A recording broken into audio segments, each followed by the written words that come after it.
You are listening to the Unsoberly Sober Show. I'm your host, Magnify Maggie. This podcast will turn your perception of going sober upside down. We're going to be working from the inside out to get you that dream life. So make sure you stick around for the end of the episode where I'm going to walk you through our weekly positive pursuit exercise to begin rewiring that beautiful mind, baby. Hello, what is happening, my free and powerful friend? This episode is geared to make you feel more free, more powerful.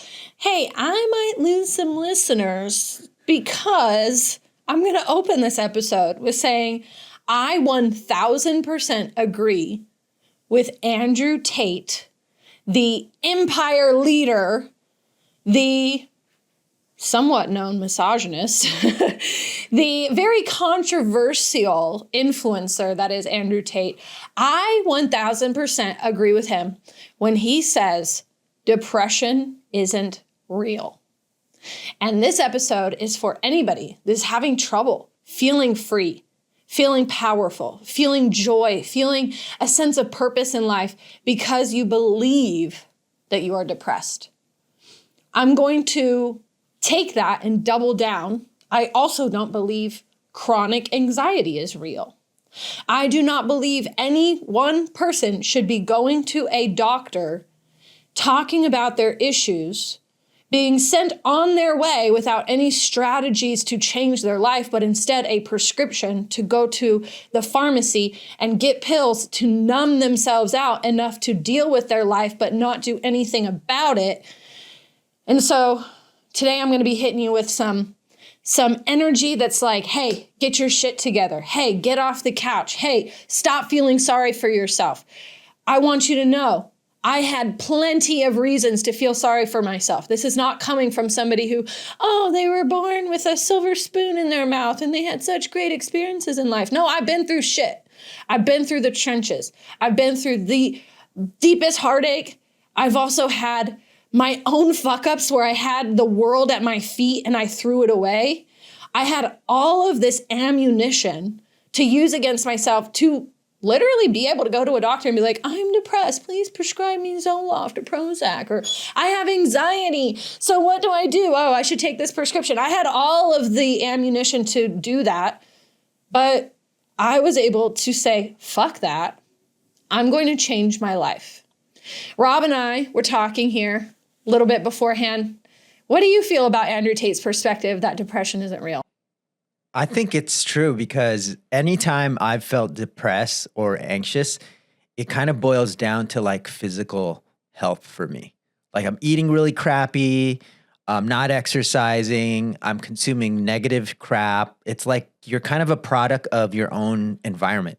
Yes. Yeah. So if it smells like shit and you know what I mean? Like, I'm just saying that it's you're doing this to yourself. But they're because of your little habits you're doing. Yeah. And I think for a lot of people that might off the cuff think I am depressed, they are in a place where they're not doing well for themselves. They don't have healthy habits and they're using their circumstances. Well, maybe I got fired or I got laid off or maybe there was a loss in my family, kind of valid things to say, yeah, I could feel sad, but they're using that as a reason to not take care of themselves. And I guess that's what we're going to do today. We're going to become great reverse engineers. You are going to be an engineer of your life after listening to this. You are going to engineer your ass right out of depression, right out of chronic anxiety, and it all goes down in the mind. Like Rob was saying, when you're saying, I don't feel good, well, look around at what you're doing. You're probably not doing anything good to feel good about. Feeling good is a result, is a reward for fucking taking care of yourself. I know when my brother died, when my dad died, I didn't feel like taking care of myself. But that only perpetuated the feelings of depression. I'm not saying, and I'm going to quote Andrew Tate on this because when he said it, I was like, yeah, that's valid. There is such thing as feeling a little depressed. But when you start to identify as that, when you start to say, I am depressed versus I feel a little down, I feel depressed. I am depressed. you're kind of giving yourself a get out of jail free card for, that means I don't have to do anything about it. But depression is a siren. It's a signal to wake you up and say, hey, it's time to do something different now. What you're doing is not working. And I think those habits that you just said, Rob, they coincide, right? I don't know one person that's getting 10,000 steps a day, that's listening to positive educational content, that's going after a worthwhile goal, that's connected with their community and their loved ones. I don't know anybody that's doing all of that that's like, yeah, I'm depressed. Because that's impossible. You made a good point though, of you can feel depressed, you can feel sad. Like those are all feelings that we can pass, but they shouldn't be like 365 days. Just like you shouldn't be happy for 365 days. It's like, that's not how we work, you know? Otherwise, happy wouldn't be happy. It would just be normal, right? Yeah. Feeling, okay, the sense of depression. What does the word mean? It means to depress is to push down. You're in an emotional state where you're pushing something down. You're not expressing it, you're depressing it. You're not expressing joy, you're depressing it. I'm not worthy of happiness. Well, eventually that feeling can pass. But the moment you start to identify as it, you say, I am a depressed person, then your mind switches gears and it says, what should I be depressed about? And it's going to find all the little things, and it's going to ensure that your behavior brings about more depression. Self-fulfilling prophecy. In fact, I want to emphasize in this episode that all of the words that you speak, and even before you speak them, the words that you think, the ideas that you entertain are prophetic. That's somewhat the function of our mind. You can find it in Bible verses. You can find it in spirituality. You can find it in science and quantum physics. All of these themes come together and say, you become what you think about all day long. You become what you talk about all day long. So if you are constantly focusing on the negatives of your life, you're not going to have the energy to take care of yourself. You're not going to see the point in taking care of yourself. You're going to possess an attitude of futility. What's the point? I'm depressed. And your mind will consistently look for those things to feel depressed about. It was funny, I was talking to my husband this morning, and he always likes to know what I'm going to talk about here on the podcast. And he's like, do you want some help brainstorming? And usually I don't need help, but I'll entertain him. I'll be like, these are the topics. And I said, I'm going to talk about how I don't think depression is real. And he goes, yeah, depression didn't exist in the Roman Empire, motherfuckers. And I was like, kudos, because back in the day, even much, much more recent than the Roman Empire, but I would say, 100 years ago, maybe even 50 years ago, depression as a large societal issue did not exist because we had things to work on. And we also had true hardships that we had to work ourselves out of. We had daily missions that we had to partake in. We had family systems that relied on us. We didn't have the opportunity to just tune our life out and sit here. And if you're not watching, I'm picking up my phone and acting like I'm scrolling on social media. We didn't have these opportunities to just be lazy and have an easy life. Life was hard, which gave us a sense of satisfaction from making it through the day. Now life is easy. It's very easy to sit on your couch all day. And all of a sudden, I don't know why, but I feel depressed. I don't feel like doing anything. And here's what I think. I think if you don't feel like doing anything, then you are looking at everything through an undesirable lens. If you don't feel like doing anything, I think that kind of translates into, I don't have the energy for it, right? Well, we don't get energy. We don't invent energy in our body. We are energy. Desire is the triggering mechanism to energy. Desire is the triggering mechanism to energy. In order to feel like doing something, you have to look at your life in a desirable way. You have to look at yourself as being worthwhile to taking fucking care of yourself.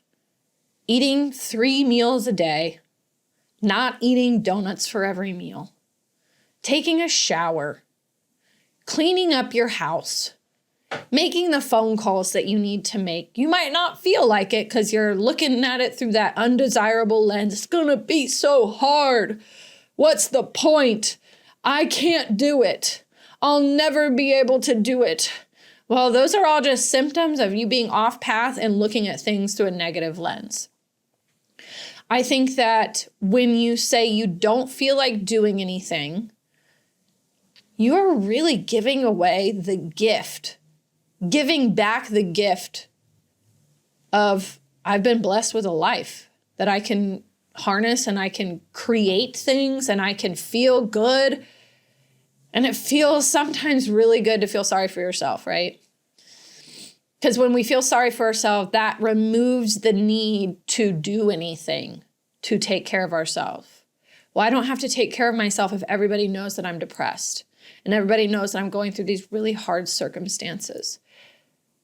Do you want to stay in that state forever? Because if you do, you can just turn this podcast off and you can sit on your couch and eat the Oreos and not brush your teeth or not take a shower, not go to work. You can just continue to live that way and just guaranteeing you will feel that way, if not worse, for the rest of your life until you finally have the feeling, let me get my shit together.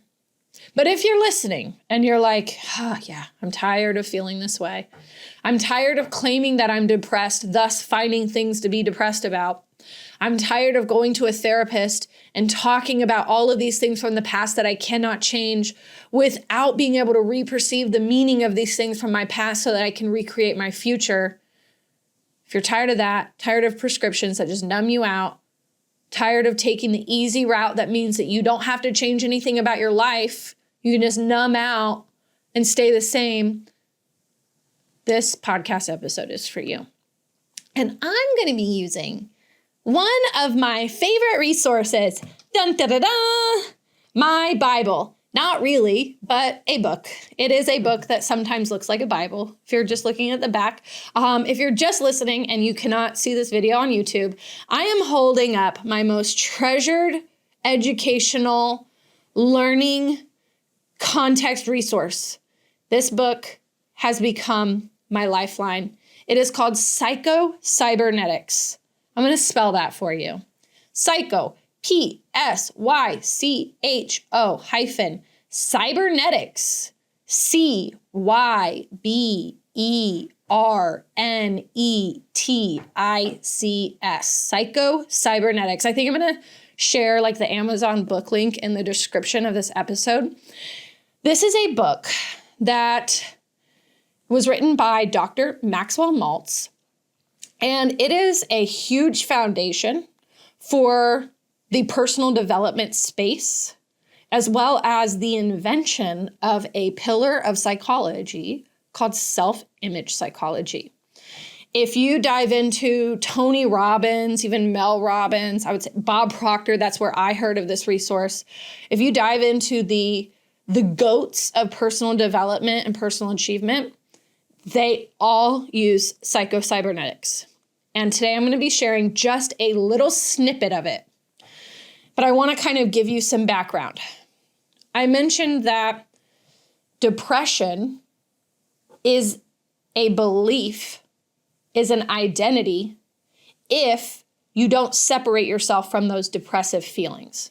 If you can just say, I'm feeling depressed, but that doesn't mean I am depressed permanently, then that's a good, healthy way to look at life. I'm feeling a little depressed. Let me take a look and let me audit my life. What can I change? What can I improve? This is obviously just kind of a red flag that maybe I'm doing some shit wrong. Maybe I can just improve and I'll feel better. I can do something to earn those good feelings. Whereas being a depressed person, identifying with those depressive feelings, that's when you create the self-image of depression. And we will never outwork our self-image. It is a psycho-cybernetic system. What does that mean? Psycho, meaning psyche, the mind. Cybernetics is a field of science. It's the science of communication and control in all animals and some equipment.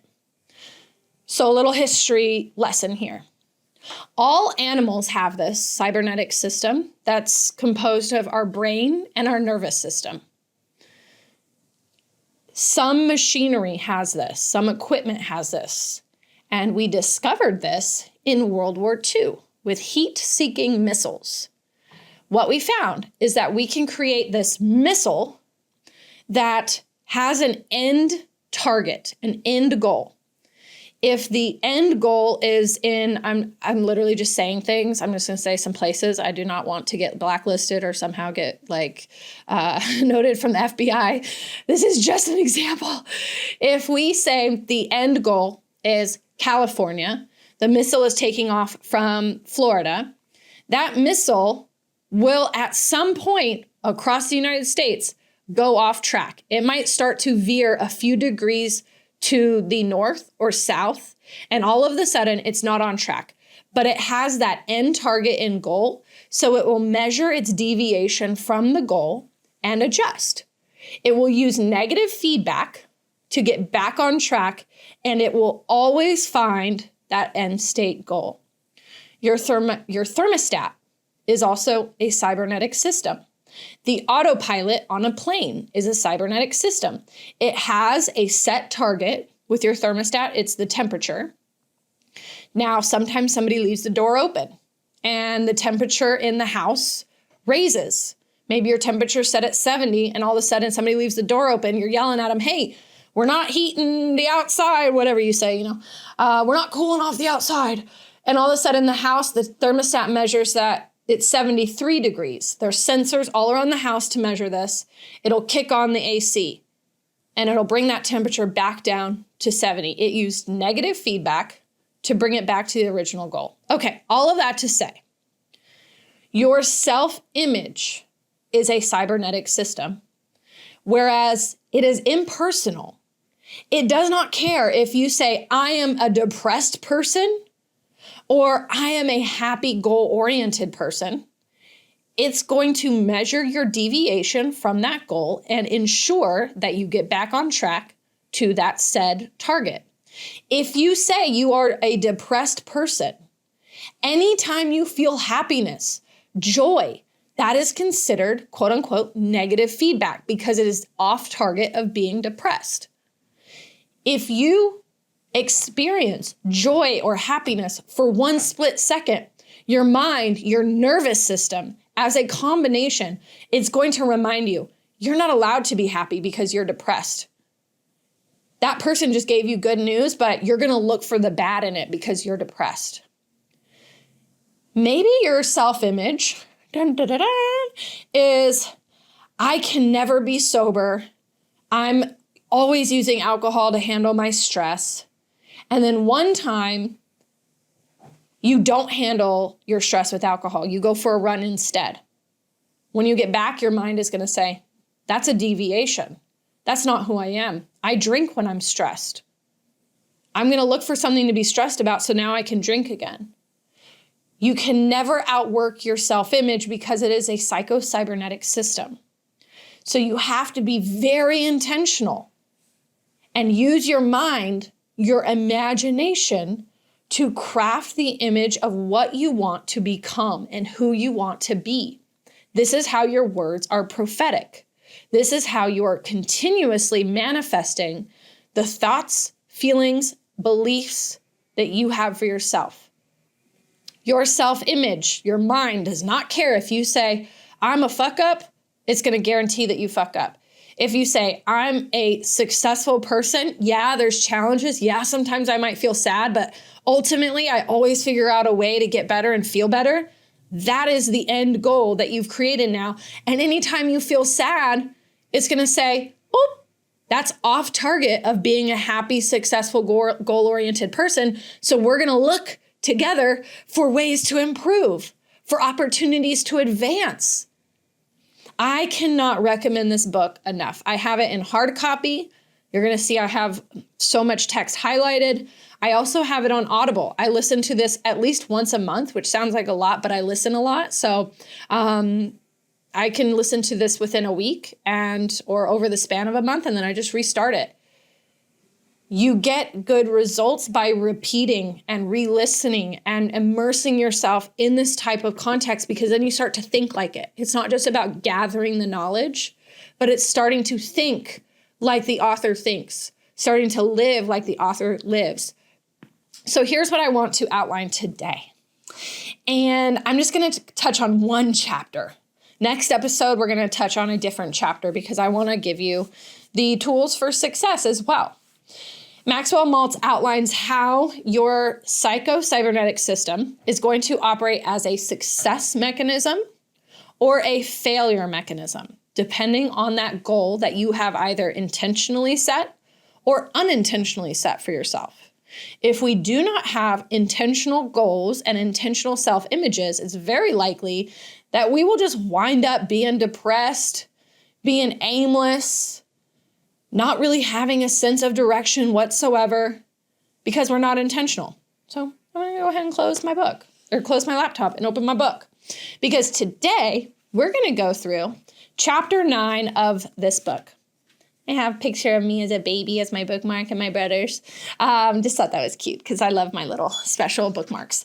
So today we're going through chapter 9 of Psycho-Cybernetics by Maxwell Maltz. And these are the characteristics of a failure mechanism. This is not to make you feel shitty. This is not to make you feel like, woe is me. Yep, I'm damaged forever. In fact, this is to help you see how to make a failure mechanism work for you rather than against you. How to shift from the failure mechanism into a success mechanism, which is going to be our next episode. So what I love is that this doctor breaks things down for us to be able to understand, us non-doctors. He doesn't use a lot of jargon, a lot of medical terms necessarily. He really explains things in anecdotal ways, explains things in easy to understand terms. So this book is a very easy read and easy listen if you get it on Audible. And I don't want you to be intimidated just by the title. The title is probably the most word difficult mouthful that is in the whole book. So understand that when you start to read it, you'll really start to understand how this is working from your mind, your brain, to your nervous system, into your behavior, your perceptions, your abilities, your capability, your reality, and your overall manifestation, what you're bringing into your life. It's all in your control. So here is Maxwell Maltz failure type personality. So if you're feeling depressed or you identify with depression, tell me if these are true. Failure is an acronym. He says, I've found that patients can remember these negative feedback signals, or what I call the failure mechanism, when they associate them with the letters that make up the word failure. They are F for frustration, hopelessness, or futility. I think futility is probably the most significant for anybody identifying with depression, because futility is the attitude of futileness. What's the point? Why should I try? I'm never going to win. All of that narrative is futility. So that's under F. A for failure. A is aggressiveness, misdirected. Aggressiveness is important when it's appropriate. We've talked about that before. Anger in appropriate situations for emotional regulation. Sometimes we do need to set boundaries. Sometimes we do need to be aggressive. We need to be aggressive with our goals to get after them. But aggressiveness misdirected is a recipe for failure mechanism. I, no shock here, insecurity. L, loneliness, lack of oneness. This really opened my eyes in a lot of ways. We're going to break each one of these down. But loneliness is different than being alone. When you have connection with yourself, you know who you are, but then you also have the ability to get out of your own head and be around other people. You don't experience loneliness. You can experience confidence and solidarity, and then comfort in connection. The U in failure stands for uncertainty. Gotta make decisions, bro. Gotta make decisions. The R is resentment. I would say, especially in my grief process, that then I used as a circumstance to be a depressed person. I identified as that. That was my self-image. My grief was largely framed around resentment, because resentment is anger towards yourself that you can't change the past. And then lastly, emptiness. The E in failure is for emptiness. Emptiness is a symptom, an aspect of not having goals. And you'll hear as we talk about each of these, how if you go back to like the very first episode of Unsoberly Sober where I talked about goals, and really every episode since I've mentioned goals in some way, you'll hear how like I did those things and then I was like, how did this work? Why did this work? I don't understand it, but I have to figure out why it worked. You'll understand why this means so much to me, because it showed me why I was able to change my identity. I gave myself goals. And like you said, Robert, like a lot of my goals were around habits. Like I want to learn how to eat. I want to learn how to exercise. I want to learn how to be a coach. I want to learn how to market on social media so that I can impact people around the world and I can have coaching clients that are ready for this type of help. So all of these goals that were authentic, that's what helped me recreate myself. And there's a symptom as you listen to all of the aspects of the failure type personality. There's really a lack of goals, a lack of purpose. So here's something that I found interesting.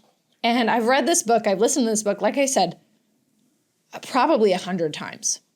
So just today, this sentence stood out to me as something that Gabor Mate talks about as well. We've talked about it, how the personality is an adaptation. The personality is an amalgamation of all these adaptations that at one point, they really were appropriate. Listen to this. No one sits down and deliberately, with malice aforethought, decides to develop these negative traits just to be perverse. They do not just happen. Not are they an indication of the imperfection of the human nature. Each of these negatives was originally adopted as a way to solve a difficult problem. Frustration was a way to solve a difficult problem at one time. Aggressiveness was a way to solve a difficult problem. Insecurity, loneliness, uncertainty, resentment, emptiness. They were all adaptations. At one time, they might have been appropriate in your life, but they no longer serve you. We adopt them because we mistakenly see them as a way out of some difficulty. They have meaning and they have purpose, although based upon a mistaken premise. They constitute a quote-unquote way of life for us. Remember, one of the strongest urges in human nature is to react appropriately. But I love this section. Just today, it stood out to me. Power of repetition. We can cure these failure symptoms not by willpower, but by understanding, being able to see that they are not appropriate. They do not work anymore. The truth can set us free from them. And when we can see the truth, then the same instinctive forces which caused us to adopt them in the first place will work on our behalf in eradicating them. So, just like we've talked about, drinking was an adaptation. We adopted it to solve a problem back in the day. Now, if we can denounce that belief by seeing that it's actually not serving a purpose, it's actually not helping in the way that maybe it originally did, then drinking can lose its power, not by willpower, but by our shift in beliefs. The same goes for these aspects of your personality. So let's start with frustration. I'm just going to rapid fire because obviously I'm not audible. I'm not going to read this whole fucking book to you. You need to read it. You need to listen to it time and time again, and you need to work on yourself. But frustration is an emotional feeling which develops whenever some important goal cannot be realized or when some strong desire is thwarted. So as a kid, and he goes through this, as a baby, being frustrated when we were hungry and we started to cry meant all of a sudden we got a loving hand with a bottle, or maybe our mom nestled us up so that we could, what do they say, like suckle? I don't know what they say, but suck a teat. Yeah. So anyway, back in the day when we were babies, that frustration formed a purpose. But as we grow up, we can't just cry every time something goes wrong and hope that all of a sudden somebody comes in to save the day. Your subconscious mind might believe that's how you do it. And that might be why you're laying on the couch crying, believing that somebody's going to come in and save the day. But you have to put your own superpower, superwoman or superman cape on and save yourself. Chronic frustration usually means that we have goals we have set for ourselves that are either unrealistic or the image that we have of ourselves is inadequate. I believe I would, like, if Maxwell Maltz were here today and I could go toe-to-toe with him, I would say goals should be unrealistic because we're trained to set realistic goals and keep the bar really low. Set some unrealistic goals that light you the fuck up. Like, set some goals that make you feel really excited to get out of bed in the morning. Unrealistic goals are pretty exciting. Realistic goals, kind of boring. Set unrealistic goals with the intention of like growing into them and not needing to be perfect. That's also another section of this where he sets practical goals versus perfectionistic goals. But I think the latter part of the sentence is most important. The image of ourselves that we have is inadequate. So if I wanted to be the CEO of a company, I would need to start talking to myself as if I am already the CEO. I need to give myself that self-image. I need to feed my mind that I am so responsible, organized, maybe so infectious with my energy, so successful that I can be a CEO. Then that goal would not be unrealistic. My self-image would fit the goal. Whatever your goal is, if you're trying to lose weight, your self-image needs to be, I am healthy, I'm at my ideal weight, I'm looking good, I'm feeling great, that kind of thing.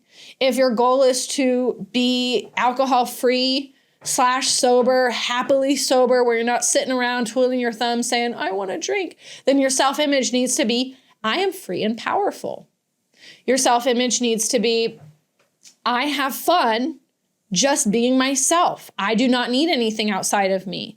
I'm already high on life. All of these kinds of things. So check on your self-image. Get to know who you are. If you don't know who you are, that probably means you've just settled with what everybody else has told you, which nobody else is you, so they don't really know you. This section also includes, like I said, practical goals versus perfectionistic goals.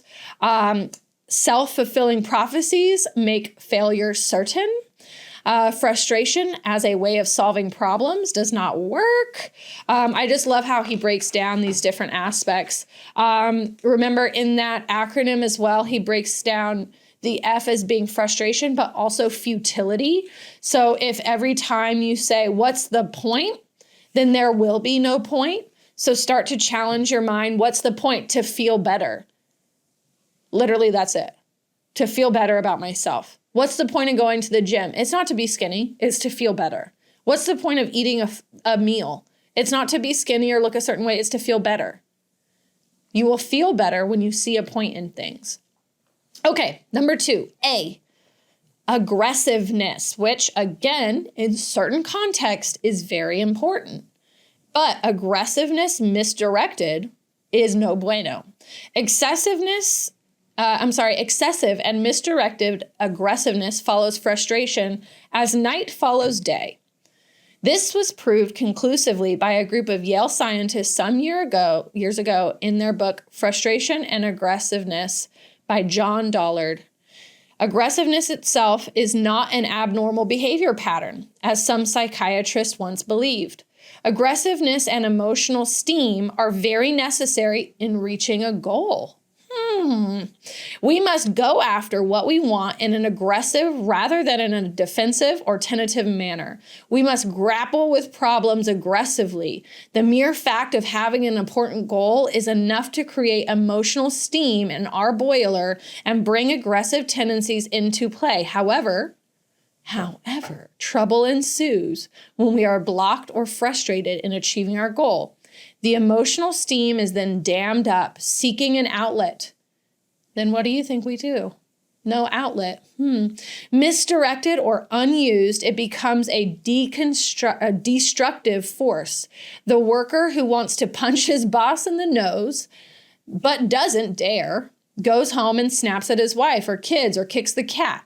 Or he may turn his aggressiveness upon himself in the same way that a certain scorpion in South America will sting itself and die of its own poison when angered. So, obviously, in that sense, the worker who wants to punch his boss in the nose but doesn't dare, he's not saying punch your boss in the nose, but he's saying find a good outlet. He goes on to say in this section of the chapter, listen to this, you guys. All types of physical exercise are excellent for draining off aggression. Long, brisk walks, push-ups, dumbbell exercises are good. Especially good are those games where you hit or smash something. Golf, tennis, bowling, punching a bag. Many women, this was written, I believe, in the 60s, so don't be offended. Andrew Tate says women can't drive, so this is like minuscule compared to what he would say. Many frustrated women intuitively recognize the value of heavy muscular exercise in draining off aggressiveness when they feel an urge to rearrange all the furniture in the house after becoming upset. Another good device is to vent your spleen in writing. Write a letter to the person who frustrated or angered you, pull out all the stops, leave nothing to the imagination, and then burn the letter. The last paragraph in that section, and I just want to leave this one. This is a really good one. The best channel of all for aggression is to use it up as it was intended to be used in working towards some goal. Work remains one of the best therapies and one of the best tranquilizers for a troubled spirit. Now, as you're laying on the couch and you're like eating the Twinkies and you're like, but I don't want to work. You're looking at it in an undesirable way. The work will make you feel good. Ralph Waldo Emerson, long before this book was written, said, do the thing and you will have the power. You keep putting off what you need to do that would make you feel good. That aggression is building up not because of what he or she or they did to you, but because of what you're doing to yourself. And you're never channeling that aggression into something beautiful like your goal, your work, or the exercise. Move around the furniture in your house. You don't have to be a lady to do that. All right, next up, insecurity. The feeling of insecurity is based on a concept or belief of inner inadequacy. Stop believing that you are inadequate. Stop believing that everybody else is capable except for you. Everybody else in the world, they can do it, but I can't. I'm the one person on this earth that can't do anything because I'm inadequate. That's actually, in a backwards way, very narcissistic.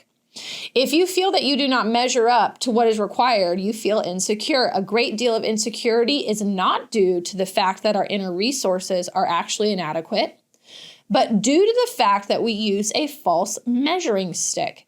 Isn't it funny that a lot of people that are depressed, they hold extremely high standards for themselves and they measure themselves and judge themselves very harshly. So you will never reach the feeling of adequacy because you're always shitting on yourself, because that's your self-image. I'm insecure. So anytime that I feel confident or completely adequate or whole, I figure out a reason why not to, why that's wrong, why that's false. This section really talks about how you shouldn't compare yourself to the previous version of yourself. Keep your feet on solid ground. I think this one is interesting. I wouldn't really have thought about this, but it is insecure trying to stand on the top of a pinnacle. Mentally, get off of your high horse and you will feel more secure. So when you put yourself on this really high pedestal, expecting that that's how you have to be at all times, you will feel insecure. So give yourself some slack.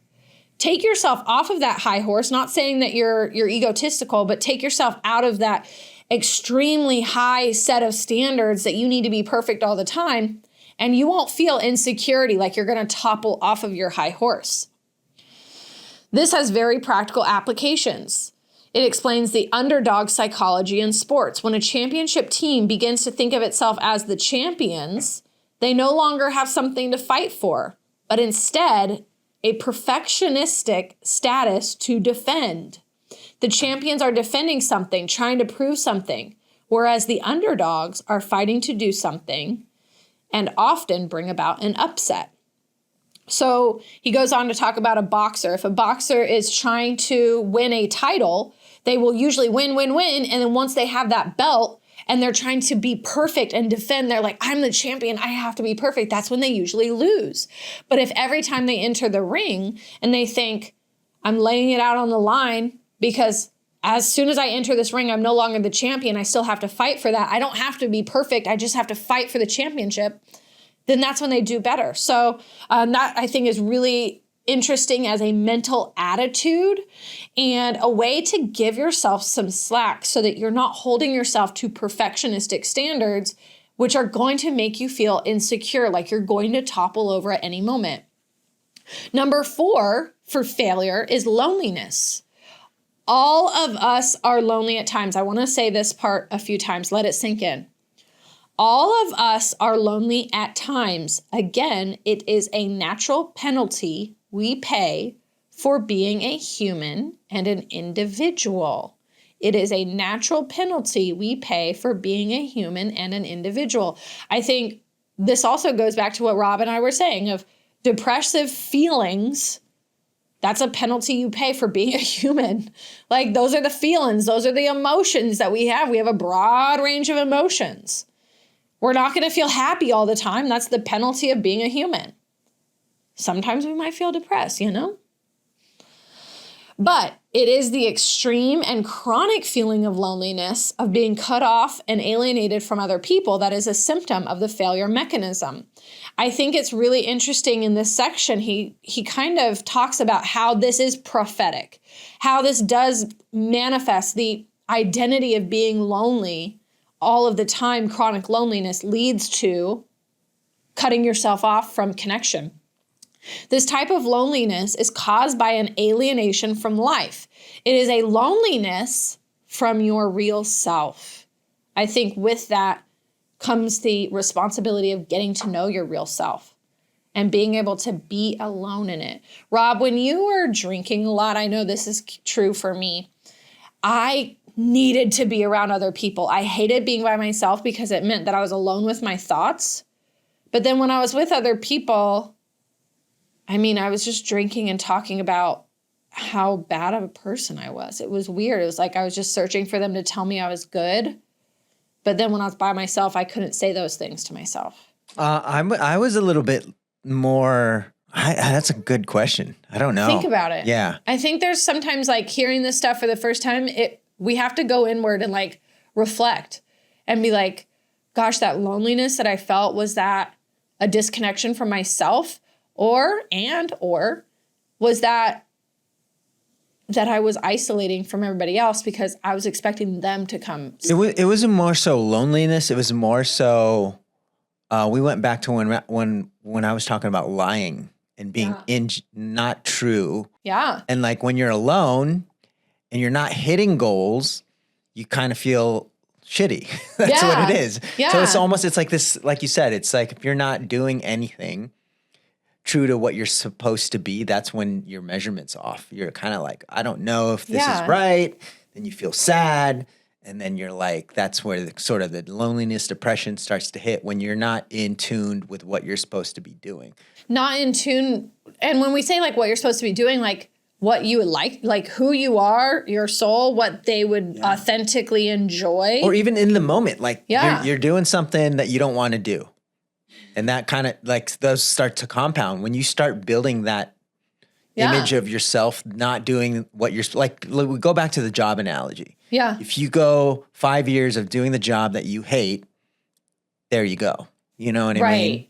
Yeah. And you're going to hate yourself. You're going to hate your path. You're going to be disconnected from yourself because you're just forcing your body to go do something that your mind isn't truly connected with. Yeah, because you're not hitting the goals that you've set to yourself. You break becomes a thing, right? Like, I'm going to get healthy this year, New Year's Eve. Everybody's goal. I'm going to start exercising. And then it's another like, well, what's the point in trying because I've set that goal so many times before and I never do it. And then you get mad at, and then what happens is you become like your own worst enemy because you betrayed your own self. Mm-hmm. And then you further the divide of not being connected to yourself, looking for that in either other people or hoping that other people come save you. So to go back to the text, as Jocko Willink says, back to the text, he says that the person who is alienated from his real self has cut himself off from the basic and fundamental contact with his life. The lonely person often sets up a vicious cycle because of his feeling of alienation from himself. Human contacts are not very satisfying, and he becomes a social recluse. In doing so, he cuts himself off from one of the pathways to finding himself, which is to lose oneself in social activities with other people. Fascinating. Doing things with other people and enjoying things with other people helps us forget ourselves, helps us get lost in stimulating conversation, in dancing, playing together, or in working together for a common goal. We become interested in something other than maintaining our own shams and pretenses. As we get to know the other fellow, we feel less need for pretense. We unthaw and become more natural. We understand who we are in those natural states where we don't have inhibitions, where we feel connected. The more we do this, the more we feel we can afford to dispense that sham and pretense and feel more comfortable just being ourselves. So in that section, he also talks about how when you're feeling that way, you often isolate, you cut yourself off, and you think, well, somebody else's responsibility is to come knock on my door. I'm the one feeling lonely and disconnected from myself. But I've said this before, I'll say it again, ain't nobody coming to knock on your door and be like, hey, you want to come play outside? You have to put yourself in those positions, regardless of how you feel, you have to get out of your house, put yourself in positions with other people. And then when you are at home, get comfortable with who you are. Ask yourself, who am I? What do I like? What do I like to talk about? What do I like to do outside of alcohol? Notice that he never mentioned drinking in those things that you're doing with other people. In great conversation, in dancing, playing together. We talked about that in the celebration episode, about how you need to have genuine play, childlike fun that doesn't involve alcohol. So conversation, dancing, playing together, working together for a common goal. Those are all great things to do with people. Even just start with a board game. We don't care.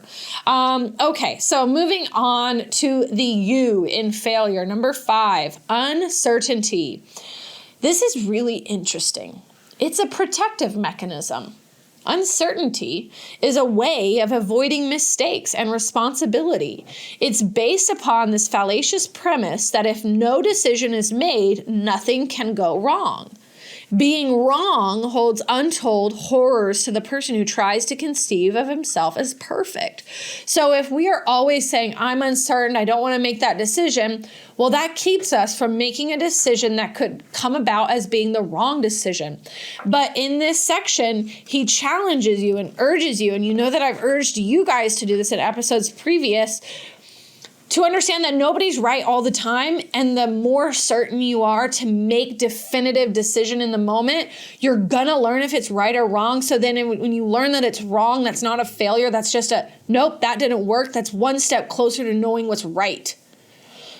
Being certain about things does not have to mean that you're making the right decision. It just means you're learning along the way and you're not stuck in this limbo. Like, How many times did I write out lists to try to decide pros and cons, and I'm uncertain if I should do this thing?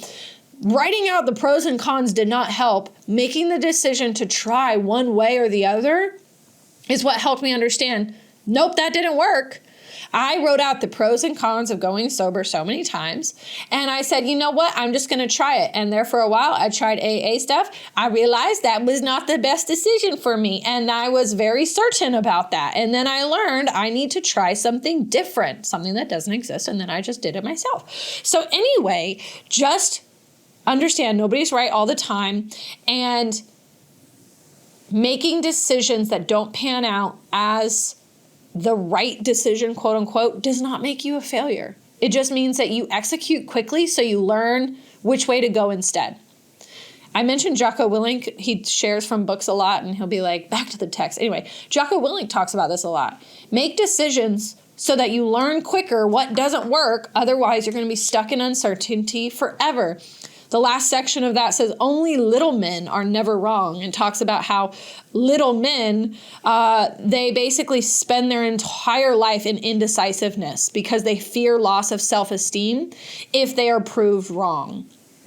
So I love that. That section has helped me see, stop letting fear hold you back from making a decision.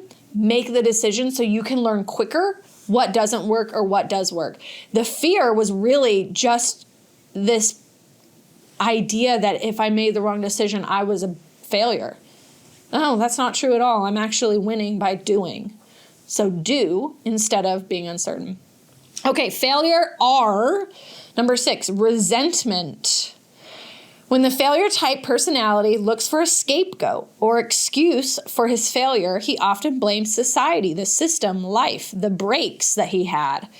He resents the success and happiness of others because it is proof to him that life is shortchanging him and he is being treated unfairly.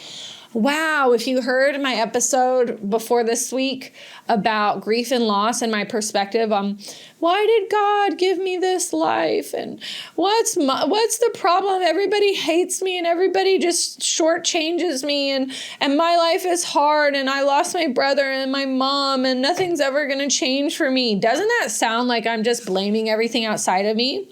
Blaming the system, blaming life? That's what my grief drinking was fueled by, resentment, thinking that it was all this stuff outside of me. Resentment is an attempt to make our own failure palatable by explaining it in terms of unfair treatment or injustice. The person who always carries a grievance or has a chip on his shoulder does not make the best companion or coworker. When coworkers do not warm up to him or the boss attempts to point out deficiencies in his work, he has additional reasons for feeling resentful. Resentful is typically aimed outward, but it's actually anchored inside. I am angry at my boss for pointing out my downfalls, my pitfalls, my deficiencies. Instead of saying, good, let me improve myself, let me sharpen my skills, I'm just going to be angry at my boss. That's anger at ourselves instead of having a sense of drive to improve. You can abolish resentment if you always take ownership and you say, how can I change this myself? If you wait around for society or life or your boss or your spouse or your siblings or your mom or your dad to change your life for you, that's a recipe for sitting on your couch forever being depressed. Next section is resentment is a way that fails. I mean, just there's a real sentence right there. Resentment creates an inferior self-image. I highlighted this one a long time ago, stands true today. Habitual resentment invariably leads to self-pity. Self-pity, depression, self-image. Habitual resentment invariably leads to self-pity, which is the worst possible emotional habit anyone can develop. When these habits have become firmly ensconced, a person does not feel right or natural when they are absent. They then literally begin to search for and look for injustices. Someone has said that such people feel good only when they are miserable. Remember when I mentioned if your self-image is happy, go lucky, goal striving, then when you feel a little funky, your mind will say, hey, let's do something to improve ourselves. Whereas if our self-image is depressed, anxious, anxiety-ridden, and then all of a sudden we feel a sense of peace or calm, that means that the anxiety, the depressiveness is absent. Our mind's going to say, hey, that's not right. That's not right. I'm a depressed person. So it's going to search for and look for injustices. And I think when you start to really connect alcohol as your coping mechanism for injustices, then eventually your mind is going to look for those injustices just to have a reason to drink. Because then you can say, well, I tried to get through the day, but then my boss yelled at me for literally nothing, so I had to come home and have that cocktail. And then it all makes sense, and it's not you, it's your boss. It's everything outside of you. The real cause of resentment, remember that your resentment is not caused by other persons, events, or circumstances. It's caused by your own emotional response, your own reaction. You have power over this, and you can control it if you firmly convince yourself that resentment and self-pity are not ways to happiness and success, but ways to defeat and unhappiness.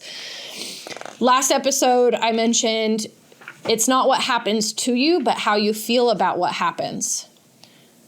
Remember that your resentment is not caused by other persons, events, or circumstances. So it's not what happens to you. It's how you feel about what happens. It is caused by your own emotional response, your own reaction, your own perception. All right. The last letter of the failure mechanism. Failure type personality, E, stands for emptiness.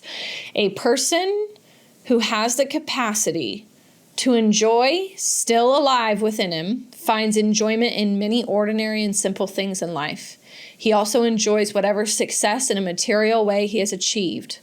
The person who has the capacity to enjoy is dead can find enjoyment in nothing. No goal is worth working for. Life is a terrible bore. Nothing is worthwhile.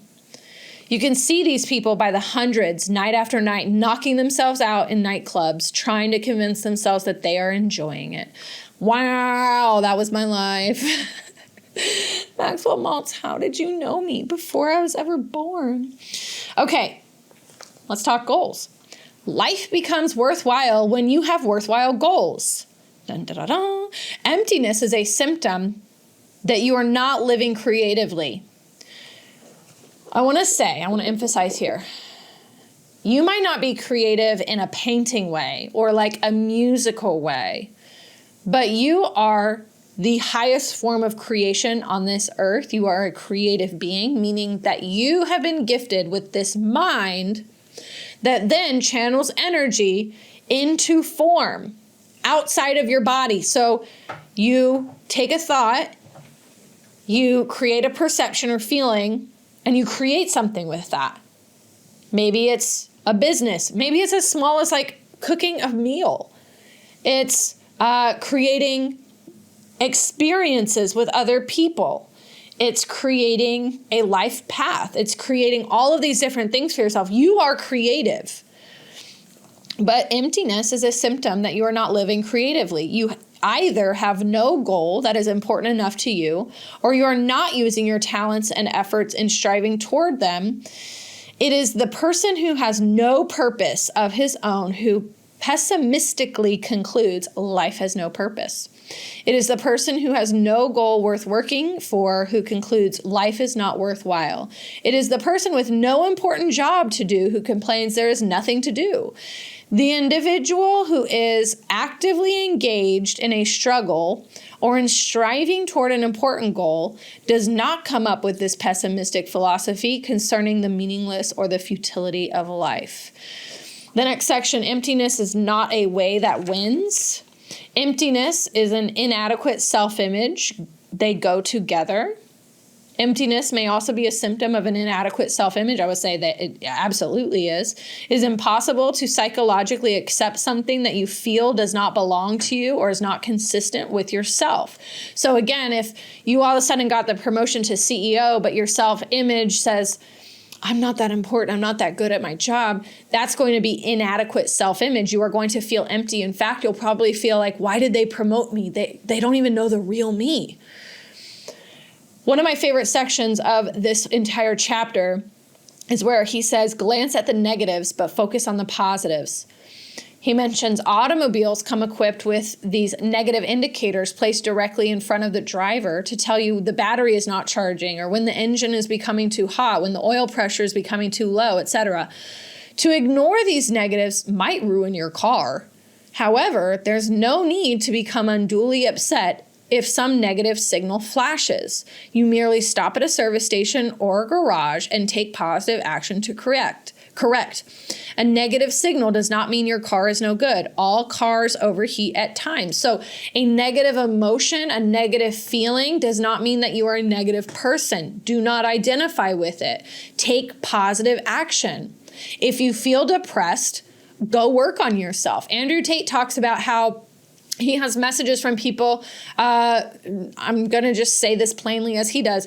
He'll get messages from men out there that are like, I want to commit suicide. I want to kill myself. And he says, there's nothing that I can tell you other than go to the gym and try to get a six-pack.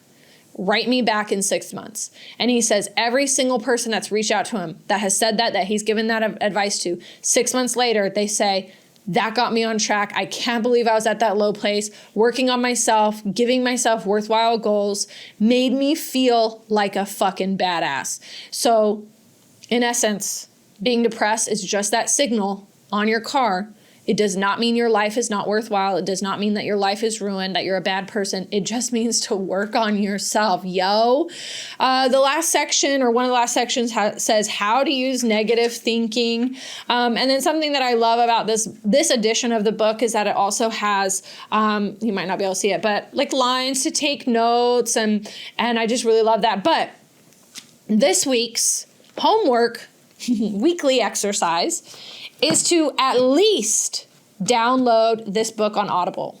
I don't know if Audible is a thing. I don't know what the comparative of that is on like Google Android phones, but get this on an Audible version of a book because it's very easy to buy a physical book and then just let it sit on the coffee table. No, your homework is to get it on the audio version. They might even have it on YouTube for free. I just can't promise a good narrator. Get it, listen to it at least 5 minutes a day. You don't even have to listen to the whole chapter every day, but just listen to it 5-minute minimum increments. Let it marinate. Question, who do I think I am? What type of unintentional goals have I set for my Psycho-Cybernetics system by talking about myself poorly? How do I want to be? Because I am the creative, magical being that I am.